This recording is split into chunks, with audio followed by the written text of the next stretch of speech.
Conversamos esta mañana aquí en el estudio con el ministro de Justicia y Derechos Humanos, Luis Cordero. Ministro, gracias por estar con nosotros. Bienvenido. Muy buen día, muchas gracias. Buenos días. No le voy a preguntar por dónde quiere partir, porque la lista de temas es gigantesca. Vamos, nosotros a partir de una quiero saber si el ministro de Justicia considera que estamos ante una crisis de seguridad o no. Bueno, la ministra Toá se refirió a esto ayer. Yo creo que estamos en una situación muy compleja. Por varios motivos. Pero ella dijo que no estábamos ante una crisis de seguridad. Así es, porque yo creo que hay que tener cuidado con hacer las evaluaciones exclusivamente sobre lo que está sucediendo en la región metropolitana y específicamente lo que ha sucedido estas semanas en el caso de homicidio, que tal como la ministra y el Ministerio del Interior ha explicado, las tasas de homicidio venían en aumento en Chile, venían a la baja, hasta ahora se han detenido, pero tenemos un problema muy serio con armas. No solo respecto del uso en el caso de estos hechos. Hace pocas semanas atrás la Contraloría hizo público la auditoría a la Dirección General de Movilización, que está a cargo de control de armas en el Ejército, y los déficits son bien estructurales.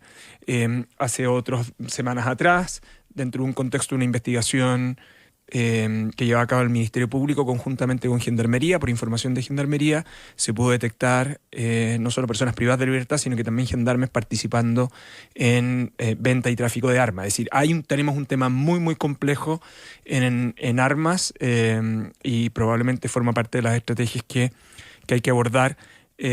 Hay algunas que se pueden comentar públicamente y otras que forman parte del trabajo que está desarrollando la policía y el Ministerio Público. Ya, déjeme preguntarle lo que se puede saber, qué se puede hacer y cuándo se puede generar un giro en esta cuestión, porque es muy obvio, ministro, que aquí tenemos efectivamente un problema con las armas. O sea, lo que dijo la ministra ayer, está bien escucharlo como reconocimiento de parte de la autoridad, pero hace mucho rato que viene siendo uno de los elementos obvios de la situación crítica, porque hoy día, o sea, cualquiera tiene armas, y además está dispuesto a usarla. Sí, viene hace muchos, de hecho tenemos varios años, y eso está, de hecho su afirmación está respaldada en dos eventos. El primero son las modificaciones que hemos tenido a la ley de control de armas, y la segunda, que una de los tipos de delitos que más personas ha llevado a la cárcel en el último tiempo es precisamente por la ley de control de armas. Y por lo tanto, hay una cantidad de estrategias de investigación, pero también estrategias policiales que están asociadas a esto. Y lo que yo creo que está detrás, este es un buen ejemplo, en primer lugar, que los temas de seguridad requieren de trabajos colectivos. La oposición hace su pega, pero en general esta es una gestión que va de los municipios hacia el gobierno central, y son problemas que requieren de varios años para poder cambiar sus tendencias. Lo que quiero decir es que la disputa gobierno-oposición no es un tema que no... Las disputas divisionistas tienden a favorecer que este tipo de temas no los solucionemos bien. Y lo segundo está vinculado al hecho de que uno puede tener muchas modificaciones legales, pero sin persecución penal eficaz, los resultados se dilatan en el tiempo, en el fondo. ¿Cómo se corrige entonces o cómo se mejora esa persecución penal? Hay varios aspectos. El primero tiene que ver con las estrategias que está aplicando el Ministerio Público. Conjuntamente, este que comenzó siendo un programa piloto y que ya se está desarrollando en distintas regiones del país y se está institucionalizando, que es ECO, que es un programa que nace en el Ministerio Público con aportes del Ministerio del Interior y que en el fondo permite una fuerza integrada de policías y fiscales. Y lo segundo tiene que ver con las reformas que permitan al Ministerio Público no solo tener actuaciones más eficaces, sino que juicios más rápidos, que es lo que se está aprobando, que se aprobó con la ley de reincidencia, que llama equívoco porque es ley de reincidencia, pero en estricto rigor se ha transformado en la reforma del Código Procesal Penal más importante que desde su dictación. De hecho, esa ley se va a promulgar el día de mañana. Y eso en buena parte tiene que ver con desempeño. En la actualidad el Congreso está tramitando dos leyes muy relevantes. Una, la que crea la Fiscalía, la que estructura la dotación de la Fiscalía Superterritorial, porque ya está aprobada en la Constitución, y la segunda, el plan de fortalecimiento del Ministerio Público. En ambos casos el Congreso ha sido muy claro de que la asignación de este tipo de recursos al Ministerio Público está asociado a desempeño en el fondo, ¿no? Y yo creo que el fiscal Valencia tiene muy claro ese tipo de situaciones.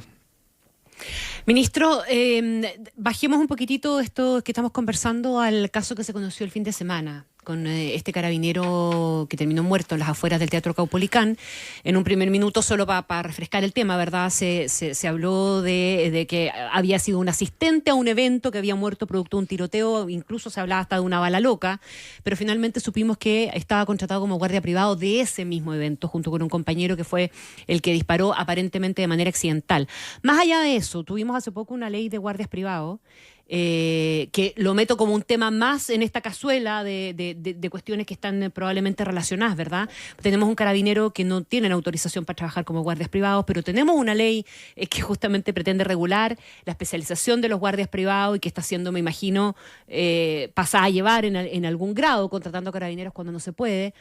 ¿Qué es lo que hay en esto y qué conclusiones saca hoy día con la información disponible el gobierno? Primero, no.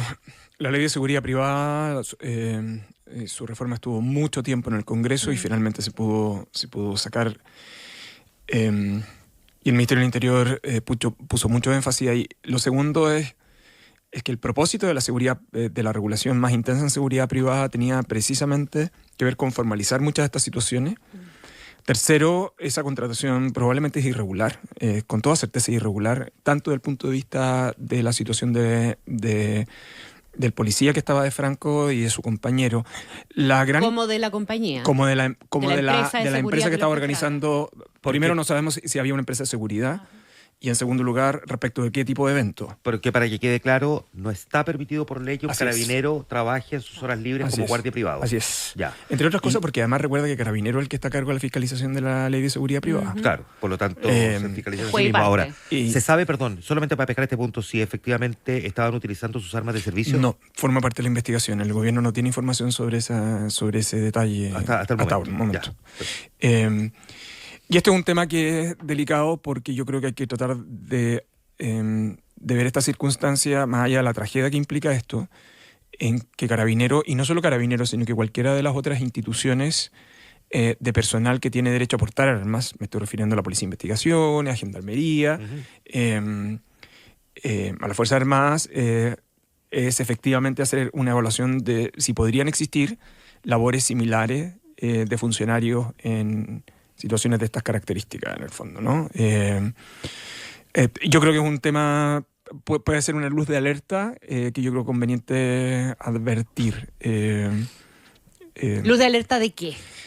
De labores adicionales que puedan ser incompatibles con las funciones propias que están desarrollando policías. Que pueden estar provocadas, entre otras cosas, por un intento por complementar renta, por ejemplo. Sí, ahora, esto no es extraño en el caso de los policías, ¿no? No es extraño, pero es un punto Pero que ha como levantado el general director. Ojo, como labores alternativas, pero una cosa es, por ejemplo, tener labor complementaria que está vinculada a otros ingresos, no sé, un transporte, un taxi, que es ser guardia privada. Pero yo sí creo que este es un asunto que requiere una evaluación, aprovechar este evento para hacer una evaluación un poco más global al interior de las instituciones. Y una evaluación que incluya también la remuneración de los funcionarios policiales. Hay el general director ha planteado un tema que está vinculado a una asignación. Sí, lo planteó de hecho hace algunos meses y al menos su idea tal cual como la planteó no fue recogida en su momento por el gobierno. Pero el Ejecutivo ha estado buscando alternativas con ese fin. Quiero recordar que más en el caso de Carabineros durante las últimas administraciones han venido realizándose mejoras en esas asignaciones. Ministro, mientras tanto tuvimos un problema particular, pero que de lo particular eventualmente me gustaría saber cuánta preocupación puede llevarnos a lo general respecto de lo que ocurrió con la información que había recibido la PDI sobre el potencial episodio de un robo que afectara a una empresa encargada de la recaudación de valores, que finalmente derivó, ¿no?, en el robo que afectó a la empresa Brinks en Rancagua, y que en el fondo este tema no escaló aguas arriba hasta llegar al Ministerio Público.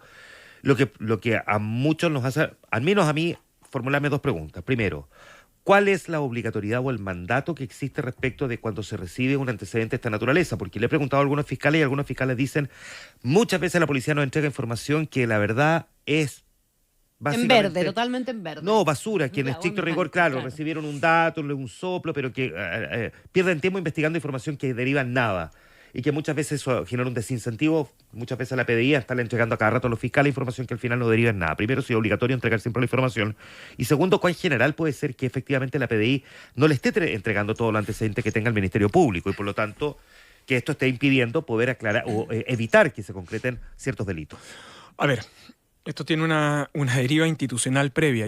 Cuando se estableció la reforma procesal penal en Chile, el modelo que estableció la legislación chilena fue de completo control de las diligencias de investigación por parte de los fiscales hacia la policía. Ajá. Y por lo tanto que las policías no tuvieran autonomía para realizar primeras diligencias. De hecho, esto ha sido una de las propuestas del fiscal Valencia. El fiscal Valencia lo que ha sostenido, y el Ejecutivo comparte esa opinión del fiscal Valencia, es que la legislación debiera permitir realizar las primeras diligencias a la policía de investigaciones sin recurrir a Carabineros, sin necesariamente recurrir a una instrucción por parte del fiscal. Ese es un aspecto, ¿no? Lo que quiero decir es que ahí hay un tema que anda dando vuelta. Lo segundo tiene que ver respecto de la información que reciben las policías y que tiene la consideración de información policial, ¿no? Estamos justo en una situación que requiere de cierta sistematización y orden.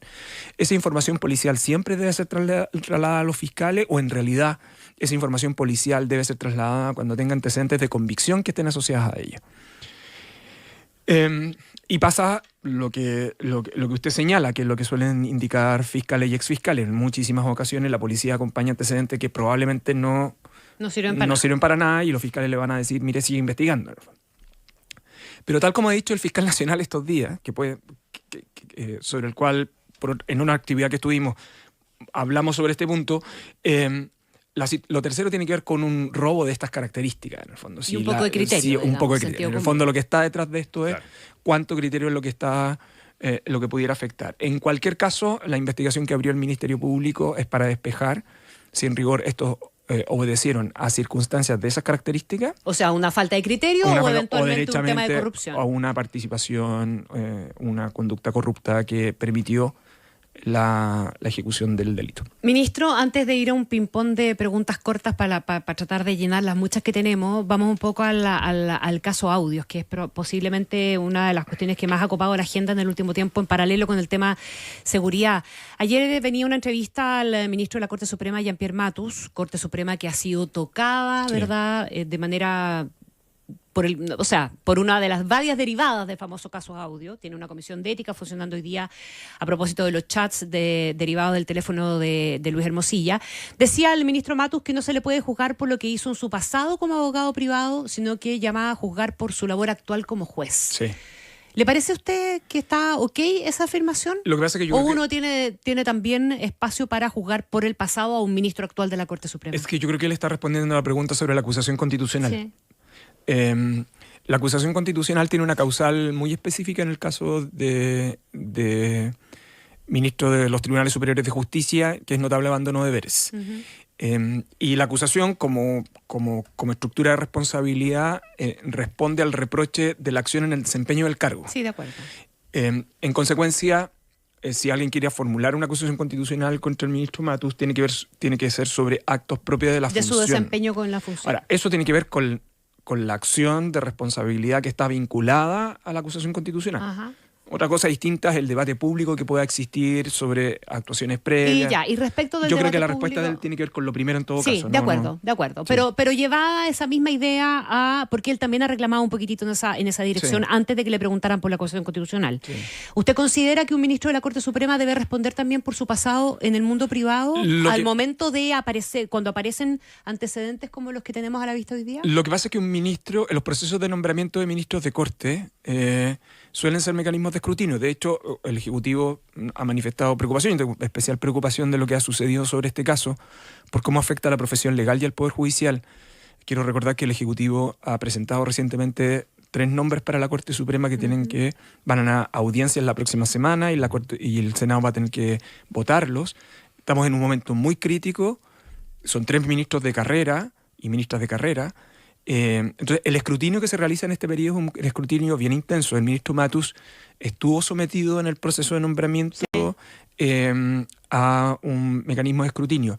Ahora, Pero una cosa cortita, independiente de que sea Matus o no, para sacarlo de la figura, pero si un ministro hoy día, en una situación equivalente, mintiera respecto de lo que hizo antes, ¿es acusable constitucionalmente? Yo creo que no, si es en relación, porque las acciones... Si es en relación con el pasado. No, eso tiene que ver con acciones del pasado. Otra cosa distinta es que uno puede hacer reproches públicos de escrutinio sobre él.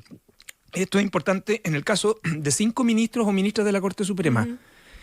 De los 21 ministros, 5 son colaterales, es decir, vienen de fuera de la carrera. Sí. Y por lo tanto vienen de desempeños profesionales. Ministro Matus es uno de ellos. El ministro Matus es uno de ellos. Entonces lo que suele pasar, ¿no?, es que los ministros ajenos al Poder Judicial están expuestos a escrutinios posteriores producto de sus desempeños previos. Los ministros de carrera suelen estar evaluados por sus trayectorias previas, en el fondo, por las sentencias que pudieron haber dictado, no sé, de 10 años, 15 años. Entonces yo creo que también hay que hacer una distinción de qué tipo de cuál es la trayectoria previa a los ministros, que hay algunos, los que vienen que son colaterales, que están expuestos adicionalmente por sus desempeños profesionales previos. Ahora, en este caso en particular, sí tiene el componente que eventualmente podría generar una complicación mayor, dado que además la Fiscalía lo presentó como argumentación en su presentación en estos últimos días, respecto de cómo se financió la defensa del exministro del Interior, Andrés Chadwick, en su acusación constitucional, de dónde provienen esos recursos. Y donde no queda tan claro y eventualmente podrían provenir, digamos, de forma ilícita, la manera en que se obtuvieron esos recursos para pagarle tanto a Matus como a este abogado alemán, en fin, y al propio Hermosilla, por cierto. ¿Eso sí podría complicar al ministro de la Corte Suprema? A ver, sobre el lavado, lo que hay, ojo, es que el ministro Matus, como las otras personas que recibieron recursos de pago de honorarios producto de esa defensa, ellos declararon como testigos. Y la estructura del delito de lavado activo, de hecho el Ministerio Público fue menos sutil que usted. Sí, fue sí. Derechamente los pagos de esos honorarios provenían de fondos ilícitos. Claro. Lo dio por hecho.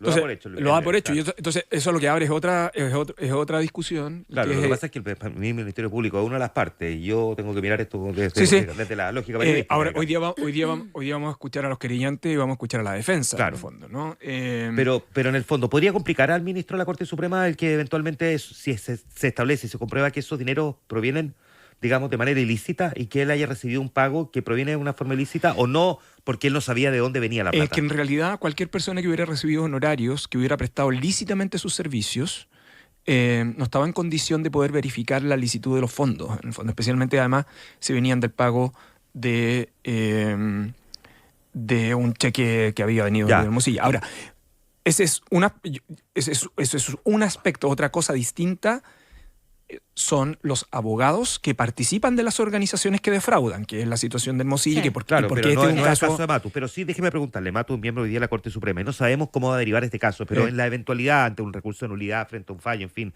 que el caso termine en la Corte Suprema, el caso de Luis Hermosilla, en algún momento, ¿qué ocurriría allí con Jean-Pierre Matus?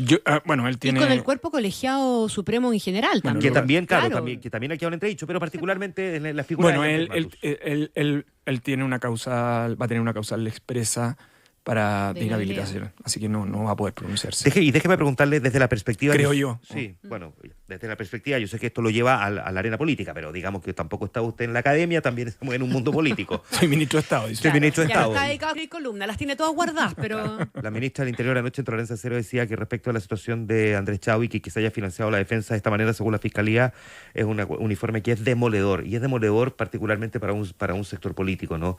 ¿Qué opinión tiene también usted respecto de este tema? Es una acusación constitucional que se financió de la manera en que se financió y donde parece que nadie se preguntó quién, cómo y por qué está financiando la defensa de una figura política como Andrés Chadwick. Bueno, yo creo que esa es la pregunta abierta. La pregunta abierta a partir de los antecedentes ¿Qué que tiene que dejó- responder quién? Que tiene que responder quienes estuvieron a cargo de la defensa del exministro Andrés Chadwick.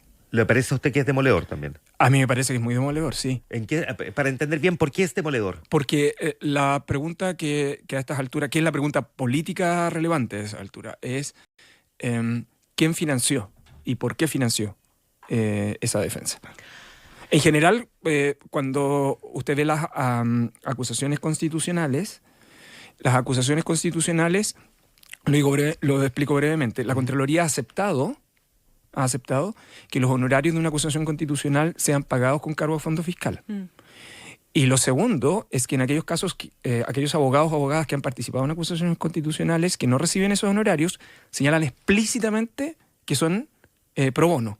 Ahora, Chadwick ya no era ministro del Interior. No, está bien, pero él tenía igual renunciado. derecho. ¿Tenía derecho igual? Sí, Ya. tenía igual derecho. Ok. Este fue un debate que se Ya. había planteado previamente por la jurisprudencia. Entonces, esa pregunta política es una pregunta completamente legítima, sobre todo por la participación de quienes concertados con Luis Hermosilla defraudaban al fisco, esencialmente. Ministro Cordero, a propósito de devastador, ¿qué opinión tiene usted sobre la comunicación final que entregó el Partido Comunista sobre el tema Venezuela? Particularmente considerando, yo no sé, me imagino que usted habrá tenido espacio para debatir internamente con su subsecretario, Jaime Gajardo, es militante del Partido Comunista. Él ha tenido una visión, digamos, si uno pudiera ponerla en las partes que parece tener el Partido Comunista en esto, más renovada respecto de lo que pasa en Venezuela, y ha estado alineado últimamente con la posición del gobierno.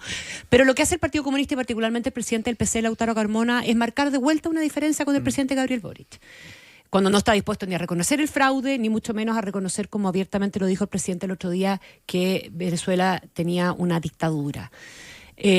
¿Lo considera usted también algo devastador, preocupante, inquietante? Usted tiene insisto en el punto, su subsecretario es un militante del Partido Comunista. Sí. Yo me refiero a eso. Primero, de Jaime Gajardo no solo tengo la mejor opinión como subsecretario, sino que además es un gran profesor de Derecho Constitucional.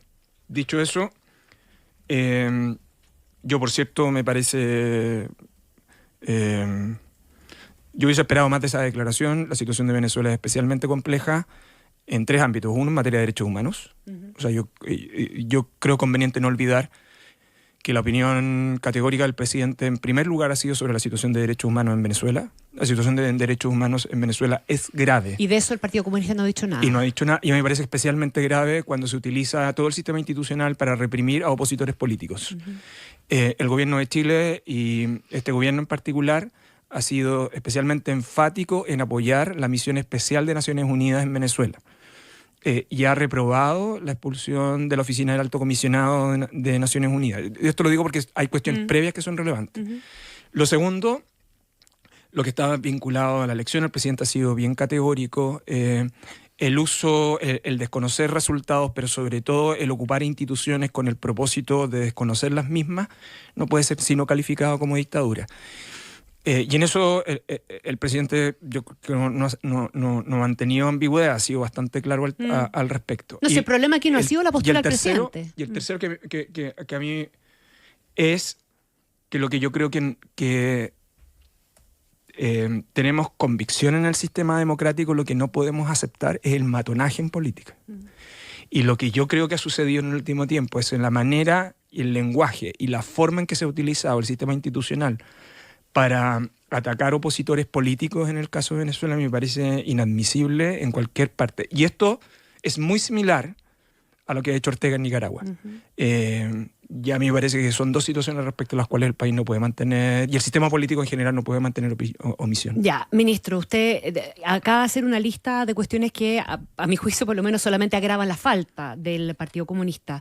¿Cómo se resuelve esa diferencia tan de fondo? E insisto en que usted convive con un subsecretario del Partido Comunista. Yo no le quiero enrostrar nada al subsecretario, creo que él ha tenido una conducta destacable y ha hecho una diferencia. Pero hay un problema político acá. Hay miembros del Partido Comunista que son parte del gobierno, a pesar de que ese partido le ha pegado un portazo en la cara al presidente Gabriel Boric con su statement respecto de Venezuela. Sí, yo distinguiría la situación del Partido Comunista de la declaración que ha hecho ayer de aquellos ministros, ministras y subsecretarios. ¿Se puede hacer eso? Es que yo creo que cuando uno está en el gobierno, uno es un colaborador directo e inmediato del presidente de la República. Y en esto yo creo que declaraciones como la que en el pasado han hecho el ministro Cataldo, la ministra Vallejo, la ministra Jara, en cuanto a que ellos ante todo son en primer lugar ministros y ministras del presidente Boric, creo que queda suficientemente claro. Esto es, en el sistema presidencial chileno, uno es colaborador directo e inmediato del presidente de la República. ¿Y eso es sostenible políticamente en el tiempo? No sé si yo soy la persona más adecuada para referirlo. Lo que sí puedo decir es que esos ministros, ministras y esos subsecretarios creo que han actuado con lealtad en el funcionamiento del gobierno. La situación del Partido Comunista como partido, la declaración de ayer creo que es una situación... Es la situación crítica de Venezuela, la situación crítica de la democracia esencialmente, creo yo, ¿no? Claro, es que... Creo que es compleja. Entiendo, ministro, que no necesariamente es el rol que le compete directamente, ¿no? Pero usted es ministro de Justicia y de Derechos Humanos, Sí. y los derechos humanos no se acotan solamente a lo Así que pasa en es. territorio nacional. No es ministro de Derechos Humanos en Venezuela, pero inevitablemente tiene una mirada sobre lo que está ocurriendo allí en Venezuela. En Venezuela se violan los derechos humanos. No, yo sigo bien categórico al respecto. Y de hecho, cuando me habían preguntado el caso Ojeda, cuando existió esta disputa pública con el fiscal venezolano, yo siempre he dicho de un modo bien explícito que pareciera que Venezuela está más preocupada de desacreditar la investigación en el caso del teniente Ojeda, más bien por la situación de la Corte Penal Internacional. No, yo sobre este punto no tengo dudas de la violación que ha ocurrido sistemática de derechos humanos en Venezuela, que eso compromete la responsabilidad penal de quienes están en el gobierno, y en eso el presidente tampoco creo que ha tenido ambigüedad. Ministro, déjeme ya al otro tema. ¿Por qué cree que nos hemos demorado en nombrar Contralor General de la República o Contralora? Tenemos es que no solo el caso del Contralor, es que hemos tenido una seguidilla de nombramientos con acuerdo del Senado. El sistema político chileno hoy día está viviendo un proceso de dificultad para llegar a acuerdos, de mayor o menor intensidad. Durante el año pasado y se han acumulado una serie de nombramientos en el Senado. En algún momento se quisieron compensar nombramientos. La decisión del Ejecutivo es no admitir eso, sobre todo porque tenemos varios nombramientos en la Corte Suprema. Se despejaron la Defensoría de la Niñez, los nombramientos del Tribunal Constitucional que estaban pendientes, y nosotros ahora hemos enviado 3 nombres para la Corte Suprema que el presidente de la República lo envió hace poco más de una semana, cuyas audiencias son la próxima semana, que es la vacante del exministro Silva, que está postulando la ministra Jessica González, la vacante del ministro Brito, que la propuesta del Ejecutivo del presidente es que sea la ministra Mireya López, y la del fiscal judicial, que aplica el mismo criterio de la ex Fiscalía Cabello, cuya postulación es del ministro de Puerto Montt. Pero ya hay nombres en el caso Entonces, de los 3 no hay oficios nombres están todavía. presentados, las audiencias son las próximas semanas y el Senado tiene que definir si lo vota la próxima semana o la subsiguiente. El acuerdo que nosotros tenemos con la mesa del Senado es que, despejando la Corte Suprema, nosotros debiéramos seguir despejando los nombramientos que siguen. Uno de ellos es el de Contralor o Contralora. El Ejecutivo, sin embargo, también ha sido bien explícito en... La Contraloría es una de las instituciones que tiene una tradición institucional. Yo creo que la subcontralora, la Contralora subrogante, refleja bastante bien esa tradición institucional y la estabilidad de la misma, en el fondo, ¿no? Por lo tanto, es perfectamente pensable que ella se mantenga en el cargo. O sea, lo que quiero sea decir ella es que la yo creo que escogida. ella, en la labor que está desempeñando, le da garantía a todo el mundo. Ajá. Entonces, si usted me pregunta a mí, hoy día, desde el punto de vista del mensaje institucional clave que el sistema político le debe enviar, es a la Corte Suprema tratando de resolver adecuadamente estos 3 nombramientos. Le digo porque la Corte, en la situación en la que está, también necesita... Apremia mucho más la y situación necesita de la Suprema que la de la nuevos Corte. aires. Estos 3 ministros son 3 ministros de carrera. Esto es lo relevante. Ninguno de ellos son colaterales. Ministro, cortito porque tenemos un par de cosas más todavía. Ayer venía una columna muy dura de Eduardo Engel respecto del tema de los notarios y de lo trabada que está la modernización de los notarios y además también de lo imprescindible que es. Y él hacía cuestionamientos abiertos con bien poca expectativa respecto de los alcances por el favoritismo del mundo político, por los parentescos y una serie de cuestiones que él enlistaba. ¿Vamos a tener ley de notario, sí o no? Mire, yo cuando asumí el cargo me dijeron que yo era ingenuo en esto. Sacamos desnotarización y yo quiero reconocer tanto a la senadora Bensperger, primero que estaba en la presidencia de la Comisión de Constitución, y ahora el senador de Urresti, que pese a todas las adversidades, ellos mantuvieron y han mantenido el proyecto de ley de notarios en tabla en la Comisión de Constitución. Tuvimos cerca de 600 indicaciones y pese a eso seguimos avanzando.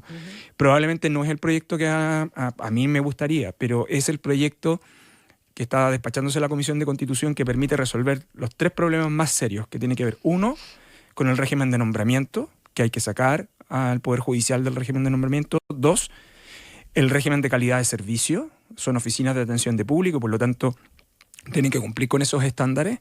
Y lo tercero, el régimen de fiscalización. Y es muy relevante para nosotros la fiscalización del CERNAC al régimen de notarías y conservadores. Por cierto, al mundo de notarios y conservadores no supongo yo que no es una reforma que le beneficie. no solo estamos con estas iniciativas del 2008 hasta hoy. Quiero recordar, y el otro día me lo recordaba alguien y tenía razón, que otros proyectos de ley que están vinculados al notariado y al mundo de los conservadores, este ha sido un mundo que se ha opuesto. Por ejemplo, la ley de empresas en un día tuvo un fuerte lobby por parte de notarios y conservadores. Y nosotros vamos a persistir con las urgencias. Eduardo Engel terminaba su columna diciendo que aun cuando tuviera varios defectos... Con esas tres cosas era mejor que lo que había. Era mejor avanzar, Sí, y el gobierno tiene una posición decidida sobre este punto. El Ejecutivo tomó la decisión, el Ministro de Justicia, de fiscalizar la Asociación de Notarios y Conservadores.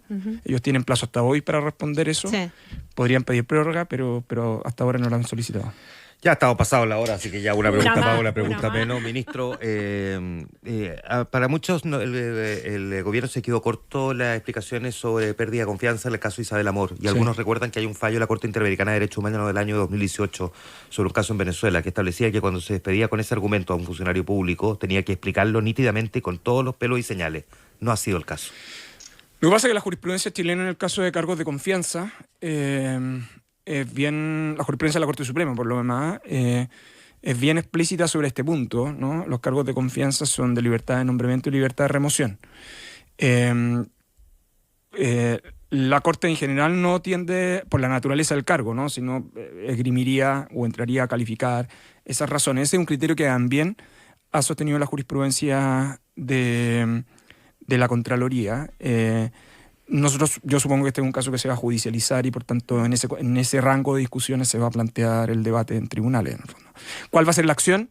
No lo sé. Es un tema que corresponde a la estrategia de Isabel Amor, pero los estándares de la jurisprudencia en materia de cargos de confianza son como relativamente conocidos en Chile.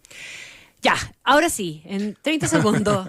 La obra de construcción de la nueva cárcel de Santiago, usted le puso fecha de inicio a esto, por lo tanto la decisión ya está zanjadísima. Lo que pasa es que lo que yo he dicho adicionalmente... Primer trimestre del próximo año. El presidente de la República... A ver, la situación penitenciaria es extremadamente grave en estos momentos. No hay espacio para dilaciones. Entonces la decisión está tomada, se construye en Santiago. Santiago. Además, no solo eso, sino que además el presidente de la República a mí me encargó hacer una ronda de conversaciones que nosotros tenemos que seguir en el Congreso, y en verdad... hay acuerdo o hay espacio para que el fast track de cárceles sea para todo el plan de inversiones, que son aproximadamente 12.000 plazas. Lo que le quiero decir en términos sencillos es que focalizarnos en una cárcel a nosotros no nos va a hacer la diferencia. Nosotros necesitamos un fast track de la infraestructura. Esa fecha que yo di en el entendido que tenemos el fast track y que es clave en este sentido. Fíjese que nosotros pasamos... Pero parte de ese fast track es la decisión ya tomada por el gobierno de que la cárcel se construye en Santiago. Que ese espacio es de uso penitenciario. Esa es la decisión que tiene el gobierno. De hecho, por eso pidió el cambio de uso de suelo y en lo que está la modificación del plan regulador, que es lo que le ha requerido informe que no es vinculante a la Municipalidad de Santiago y al gobierno regional. Pero yo vuelvo a insistir sobre este punto, porque una de las razones por las cuales entre 2009 y 2019 no se pudieron elegir terrenos, 11 terrenos, fue por la posición local y de los parlamentarios. Yo le quiero decir que la única manera que podemos salir de esto, que un alcalde se oponga o una alcaldesa se oponga, me parece obvio, pero nosotros necesitamos el apoyo del Congreso para esto. De lo contrario, hoy día nosotros estamos pagando los obstáculos de los últimos 15 años para el desarrollo de la infraestructura penitenciaria, y eso es muy problemático. Ministro de Justicia, Luis Cordero, muchas gracias por venir. Se va a encontrar con Rodrigo Bravo afuera de la salida, nuestro editor de política. Explíquele por qué nos pasamos unos minutos, porque le quito minutos a su bloque. Gracias, ministro. Que esté muy bien, muy buenos días.